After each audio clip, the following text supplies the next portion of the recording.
ഇതെന്റെ മോനാണ്. എൻ്റെ മോന് കരൾ രോഗം ബാധിച്ചിരിക്കുകയാണ്. 8 മാസം എൻ്റെ മോന് പ്രായമായിട്ടുള്ളൂ. 35 ലക്ഷം രൂപയാണ് കരൾ മാറ്റി വെക്കുന്നതിന് പറയുന്നത്. അമൃത ഹോസ്പിറ്റലിൽ ഞങ്ങൾ ചികിത്സയിലാണ് ഇപ്പോൾ. എൻ്റെ ഭർത്താവ് ഓട്ടോ ഡ്രൈവറാണ്. ഒരു വഴിയും ഞങ്ങൾക്ക് ഇത്രയും 35 ലക്ഷം രൂപ ഉണ്ടാക്കാൻ ഞങ്ങൾക്ക് പറ്റില്ല. ഈ വീഡിയോ കാണുന്നവർ ഞങ്ങളെ ഒന്ന് സഹായിക്കണം.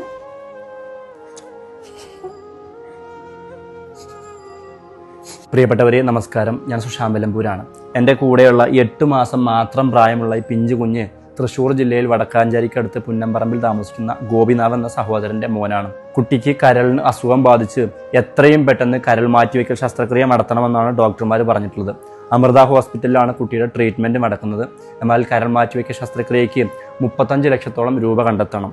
ഓട്ടോ ഡ്രൈവറായ കുട്ടിയുടെ അച്ഛൻ ഗോപിനാഥിനെ കൊണ്ട് ഇത്രയും വലിയ ഒരു തുക കണ്ടെത്താൻ കഴിയാത്തതുകൊണ്ട് എൻ്റെ ഈ വീഡിയോ കണ്ടുകൊണ്ടിരിക്കുന്നവർ നിങ്ങളെ കൊണ്ട് കഴിയുന്നൊരു സഹായം ഈ പൊന്നുമോൻ്റെ ജീവൻ നിലനിർത്താൻ വേണ്ടിയിട്ട് ചെയ്തു കൊടുക്കണമെന്ന് വിനയപൂർവ്വം അഭ്യർത്ഥിക്കുകയാണ്.